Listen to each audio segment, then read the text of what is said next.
Today I'm going to read Pete the Cat, Cavecat Pete.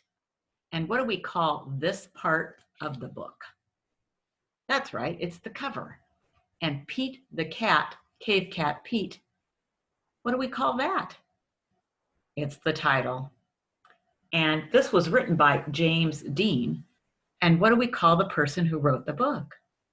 You're right, it's the author. And this book doesn't tell me who drew the pictures, so I don't know the illustrator. Well, let's see what happens with Pete the Cave Cat. Cave Cat Pete wakes up early. The sun is shining. The birds are singing. Today is going to be a great day, Pete thinks. But then Pete's bed starts to shake. His friend Vinny, the velociraptor, is coming to visit. Do you see Pete in his bed? Look at that bright sun. It's a perfect day for a picnic, says Vinny.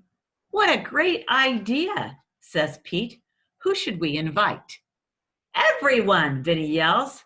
Right on, says Pete. Would you like to have a velociraptor friend? Pete loves picnics.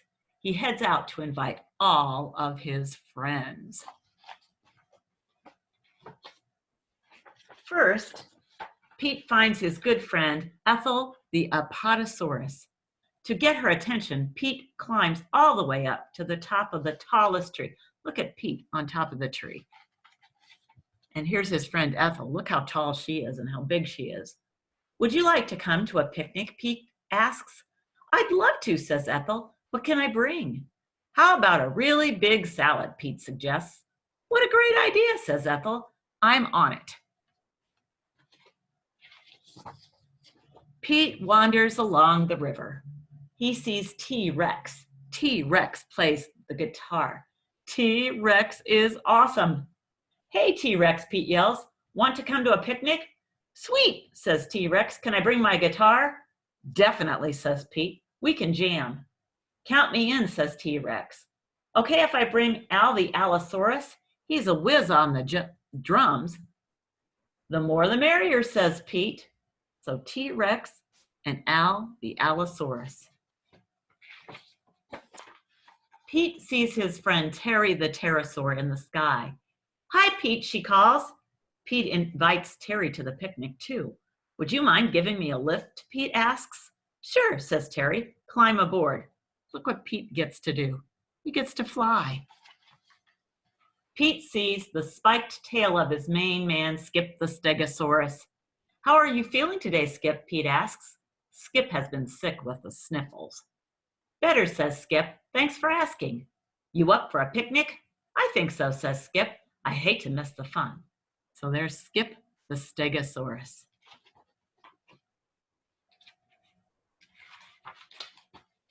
It's almost time for the picnic.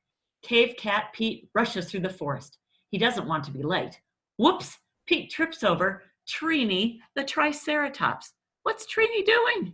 I think she's hiding. We're playing hide and seek, she says before Pete can ask what she was doing. I think I hit a little too well. How long have you been there? Asked Pete. What's today? Asked Trini. Well, all the dinosaurs are going to be at the picnic grounds. Want to come? Pete asks. What a great idea. Maybe somebody there will play hide and seek with me. Do you think they will?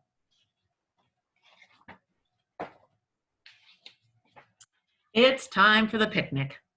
Vinny and Ethel are setting up the picnic tables.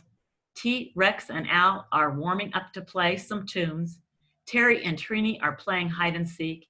Even Skip seems to be enjoying himself. All right, so there's Vinny, and there's Terry, and there's Trini, and there's Pete. And over here we have Ethel and Skip and T-Rex and Al. And Pete says, it doesn't get any better than this. T-Rex comes over then. Hey, Pete, he asks, is there anything else to eat? I'm a carnivore. I don't eat salad. Trini comes over. Terry is cheating at hide and seek. She's flying around and peeking. Skip comes over. I don't feel so good, he says, and he sneezes. The dinosaurs all start to argue. The picnic will be ruined if Pete doesn't do something. He leans over to Al and says, "Can you give me a beat?" Pete takes out his guitar and he starts to sing. Before long, everyone is having a great time. "You know," T-Rex tells Ethel, "I've never actually tried salad before." "Try it," says Pete. "I bet you'll like it." T-Rex tastes the salad. Crunch, crunch, crunch. "Yum," says T-Rex. "The salad is delicious." Everyone grabs a plate and digs in. Look, now everybody's eating the salad. Everyone decides to play hide and seek. Pete is happy that everyone is getting along. He feels lucky to have such great friends. This was the best picnic ever, everyone agrees. It was the best picnic because you guys are the best friends ever, Pete says. And no one can argue with that. The end. Wasn't that a fun story?